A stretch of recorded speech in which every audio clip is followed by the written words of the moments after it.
I step into liquid, standing atop the wave. Atop the wave, propelling me. Atop the wave, that's where I'm free.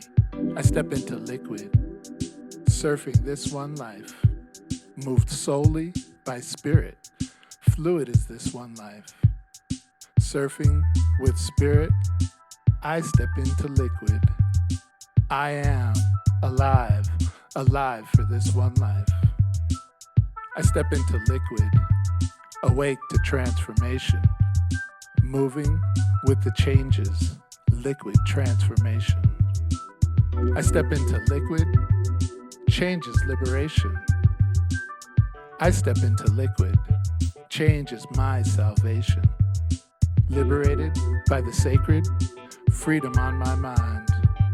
One mind, one faith, one destiny, freedom on my mind. One mind, one faith, one destiny, love is what I find. Liberated by the sacred, stepping into liquid, standing atop the wave. Atop the wave, propelling me, I am moving into presence. Liquid transformation. I step into liquid liberation. Liberation waves. Revolution is the wave. There is no soul, not ever, no soul that needs being saved. Liquid transformation, a baptism in fire. I step into liquid and I rise higher and higher. Liberation waves. Revolution is the wave. We are all free souls. None of us ever need being saved. We are baptized in fire as we step into liquid.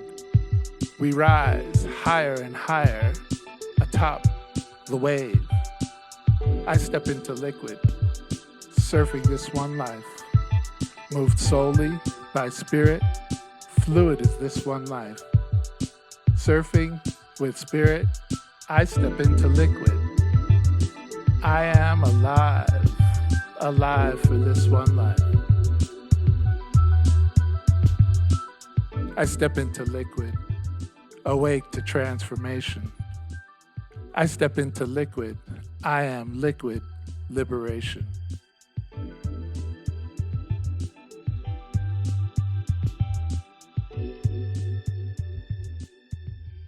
I often don't find enough time to pause and reflect. Living in bulliness has taught me to be self-aware, and growing up among the surf culture shaped me into who I am as a person.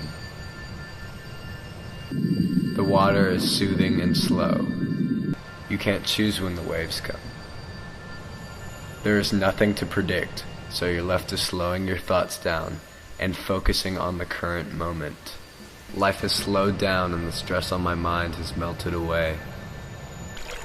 Despite the violent waves and the crowds of people, there's peace to be found. Surfing means different things to each person. To me, it is more than just an escape. It's a metaphor for life that has helped me learn and grow. I cannot control the ocean, just as I cannot control everything that happens in my life.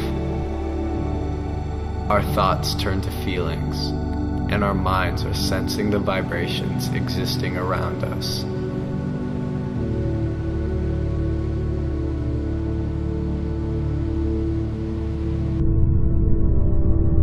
The structure of everyday life falls away in the ocean. Some days nature gives us waves, and others there aren't any. Surfing taught me how to make the most with what's given to you in life.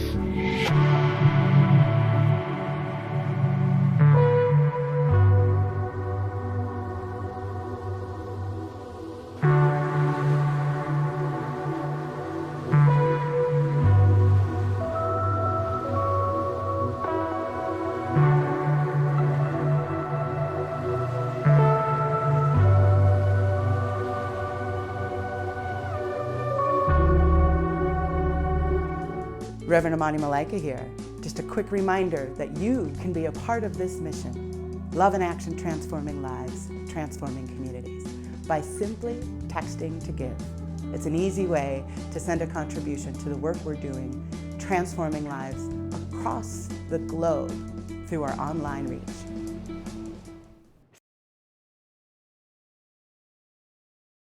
My car was packed. I'd had my going away party.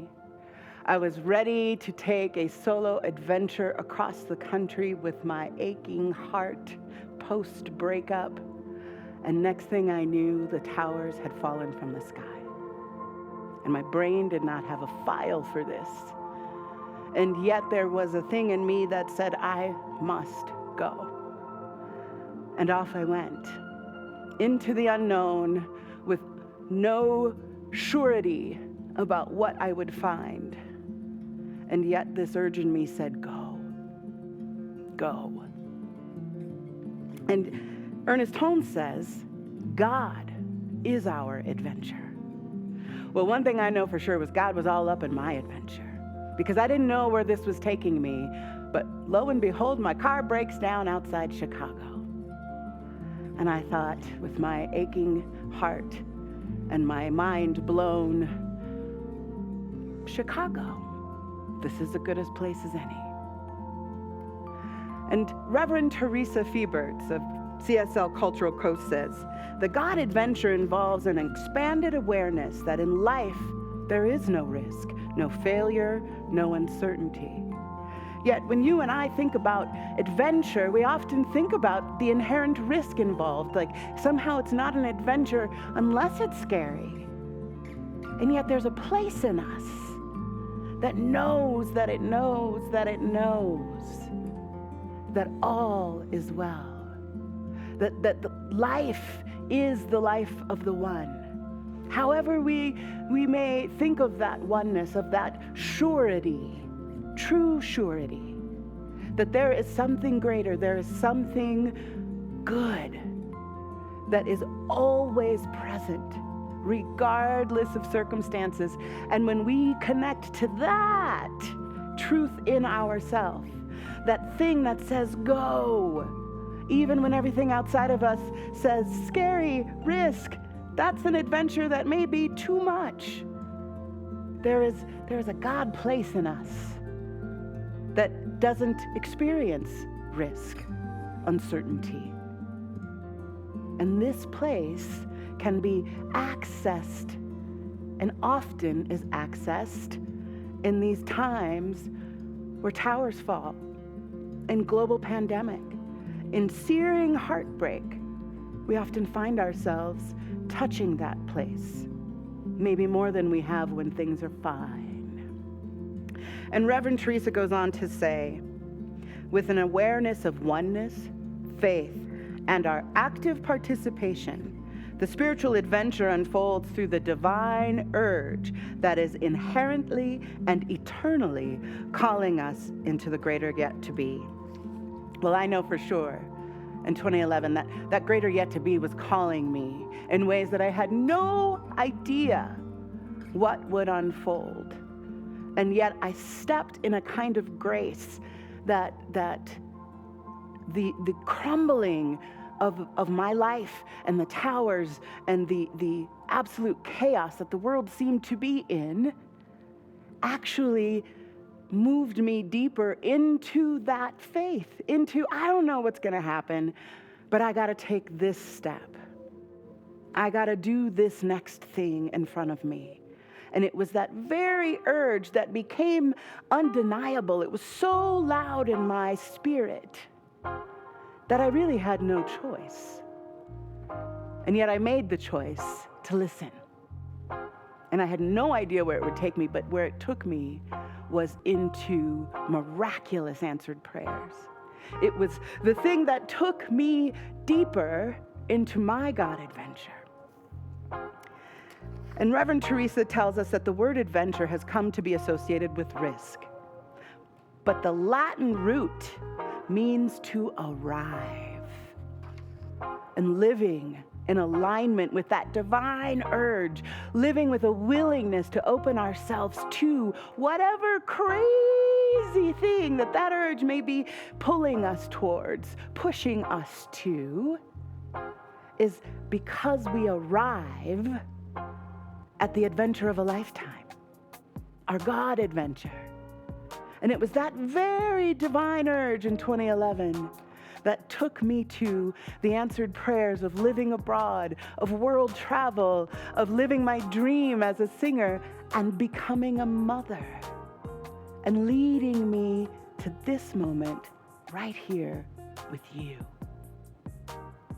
The greatest adventure of my life came in a moment of searing heartbreak, of absolute chaos in my mind about the world and humanity itself. And we all have that invitation in front of us right now. We all have that invitation in front of us to put down what we think our adventure should be, what we've been told the adventure should be, to put down our fears of whatever is keeping us from that arrival to the wisdom of God that is living itself in us and attempting to live itself through us. And when we arrive, when we adventure into that God place, all things become possible. Whatever good there is to experience in our lives, whatever good we have to offer to life, comes from this infinite wellspring of godness, of goodness that is inherent in each of us. And when we say yes to the greatest adventure, when we say yes to that place in us that is urging us in loving action, we then have the experience of the truth of who we are. We have the experience of a life that maybe we hadn't even envisioned yet. Or maybe we begin to experience those desires and those prayers that we consciously think it's not possible. I don't get to have that. And we begin to move through those fears. We begin to move through those misbeliefs. Because that adventure, that God adventure, that greatest adventure, the adventure of our holy wholeness, rises in our consciousness as we begin to align more fully and more unapologetically with the truth of who we are. And here's the thing, we all have different things in the way. We all have different trauma. We all have different stories. We all have different misunderstandings about ourselves and about the world and about life and about God that are in the way of that arrival. They are the blockades of us arriving into that place that knows, that place that is for our good, and not just for my own personal good, but for the good of life itself. So I'm going to ask you right now, when you think about the adventure of your life, what do you see? Are you able to see past what you think it should be? Are you able to see past what your parents told you it should be, what your teachers told you it should be, what your neighbors tell you it should be? Can you take a moment right now and just sort of breathe underneath that? Breathe underneath the fear, the fear that somehow you won't be okay, that somehow it'll all go wrong. And when we can breathe beneath that into the holy wholeness that we are and let it rise up in our own consciousness so that we may more consciously make choices from that place rather from the fear, rather than from the things we've been handed as how it's supposed to be, how it should be. Everyone in my life back in that moment in 2011 was feeling very unsure about my choices. Why in God's name would you drive from LA to New York? There were just terrorist attacks in New York. Why would you drive there? And yet there was a thing in me that said, go. Go. Follow that urge. Who knew that that urge would take me to Chicago and then Spain, and I wouldn't see New York again for years? But it was in the willingness just to take that next step, to follow that current urge that brought me into my greater yet to be. And we have to be willing to step outside of the herd, to step outside of what is considered normal or acceptable or logical or reasonable. The divine is bigger than that. So the divine urge in us is bigger than that. What is that thing in you that is bubbling up, that is rising up in you, that is asking for your attention and for your action? Name it for me right now. Put it in the comments feed. What is that you are willing to acknowledge and align yourself with that will take you on the adventure of a lifetime? Not only giant, dramatic, traveling abroad world journey adventures, but the adventure that is solely yours to have. The thing that gives you the life that you long for, the experiences that you long for, the greater sense of love, the greater sense of connection, the greater sense of meaning. That is what is promised on the God adventure. And whatever those fears are for you, the only way to begin to move through those blockades is to be with them. So one of the things we're going to do together today is name those fears. Name those blockades. Open our eyes wide to what it is that seems to be in our way. And I know for me, when I arrived in Chicago, unexpectedly now living in Chicago, this opportunity out of nowhere came available to me. I had posted on the simple Chicago musician forum online and said, vocalist available for studio work. No picture, no samples of my work. And out of the blue, I get a call from Spain. Hey, would you consider coming and singing for 6 months? What? And because of my own fears and because of my own story around what was possible for me, that very invitation took me to the couch for many, many days, completely laid me out in fear. And thank God for the God that shows up as best girlfriends who were able to talk me through that and help me confront my fear of my own greater yet to be and get me off that couch and say yes to the adventure, say yes to that divine urge in me, say yes to the prayer that I had prayed years before that I wanted to live in Spain. And here this opportunity was, and my fear was giant. Because the thing is often the things that we are most afraid of are not the scary, oh my God, what am I going to do about my mortgage if I leave this job that I hate and is sucking the life out of me? Our fears are often about, oh my God, that is so much better than I have ever imagined for myself. Am I up for the task? My great fear in that moment was, do girls like me get to live this dream? Am I big enough, good enough, great enough, talented enough to show up for this? Marianne Williamson says, it is not our smallness or the darkness, right, that we're most afraid of. It is our greatness. It is our light that we are most afraid of.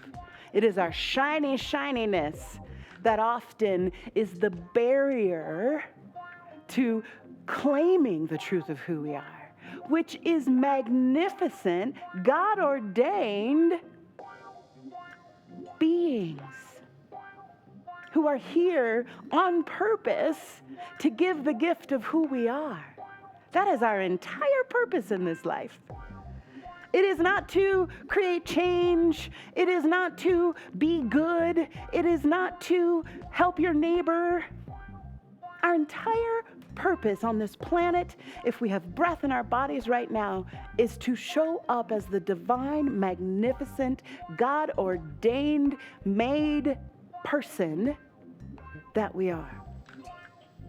It is our being that creates all the good in the world, because we are made of that goodness.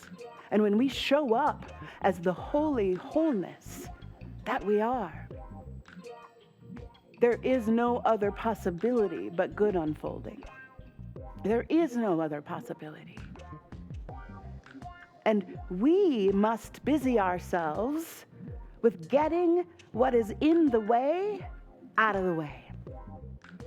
When we say our mission is love in action, transforming lives, transforming communities, that love in action means that we are willing to be transformed by it. We are willing to transform ourselves by getting the crap out of the way, by removing the misunderstandings, by confronting the fears and the stories we have in our heads that we've inherited, and getting through them so that we can be transformed. And in our transformation, we show up more whole, more wholly whole, creating the change we long for in our communities, in our own lives.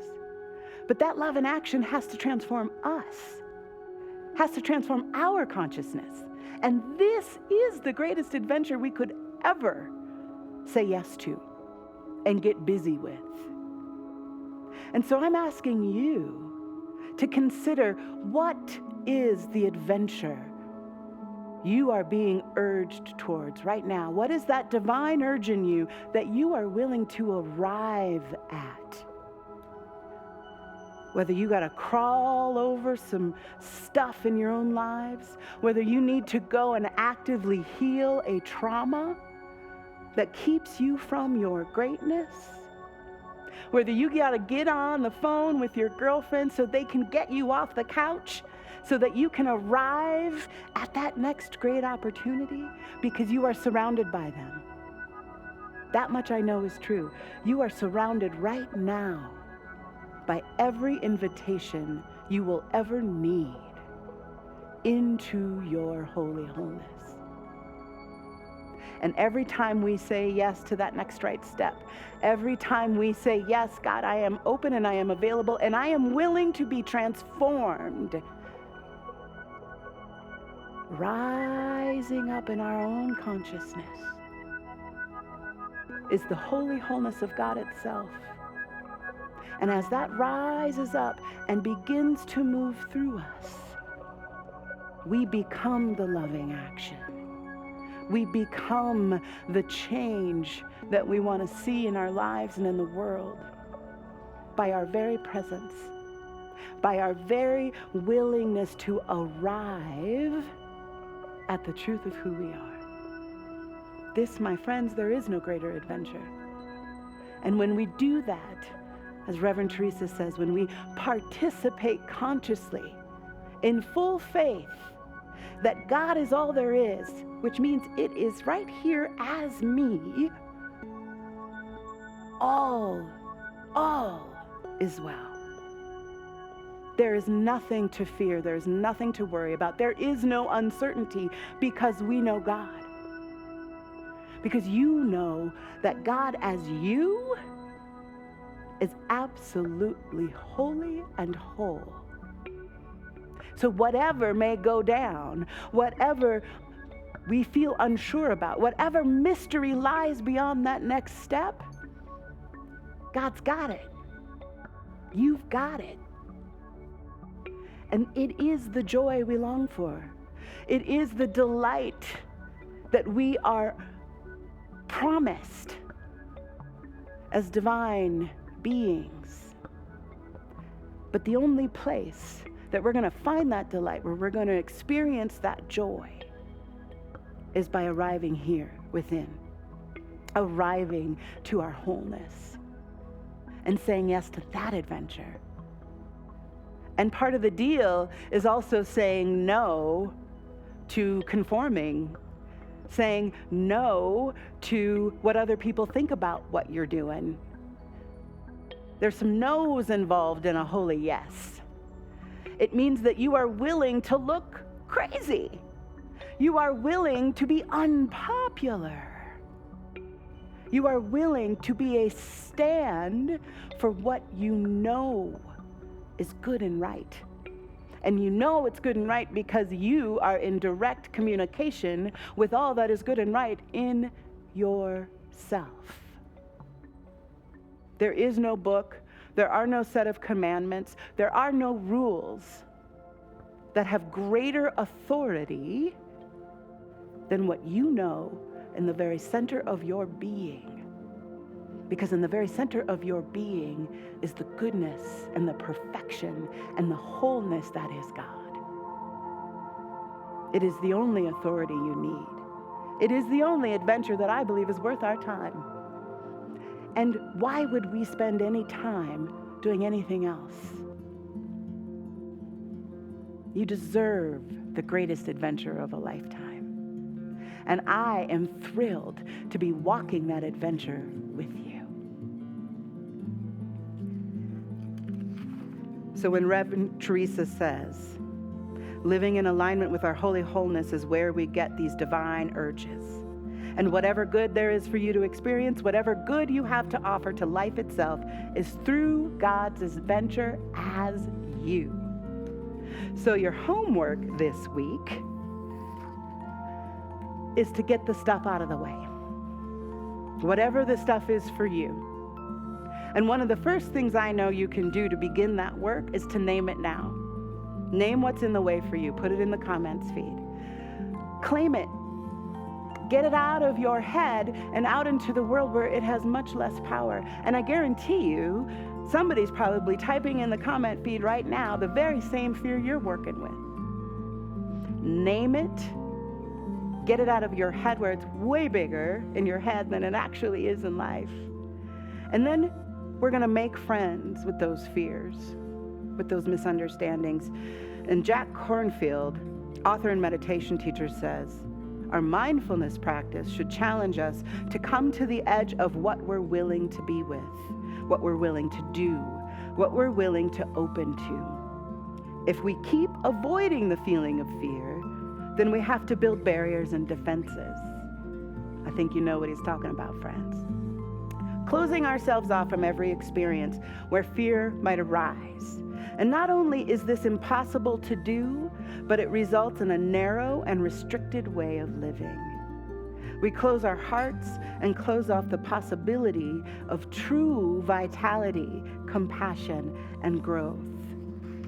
As I want you to be having the experience of your true vitality, you do not have to live a restricted life. And when we all unrestrict ourselves from these fears, and when we recognize the power we've given to these misunderstandings, the power we've given to the fear of X, Y, and Z, when we take that back, when we reclaim that power, the vitality of God itself gets to move through us unobstructed. This, my friends, is the greatest uprising there could be. This is the greatest revolution of our time if we so choose it. So I invite you to do the meditation practice when fear arises. We're going to share that with you so that you can use that this week, so that you can begin to be in relationship with fear in a way that it no longer has power over you, and it becomes a doorway, arriving at the greatest adventure there is to be had in life. I love you so much.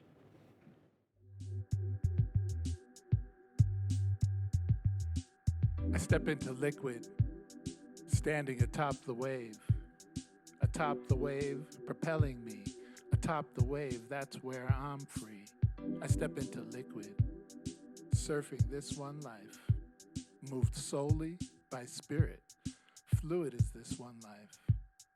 Surfing with spirit, I step into liquid.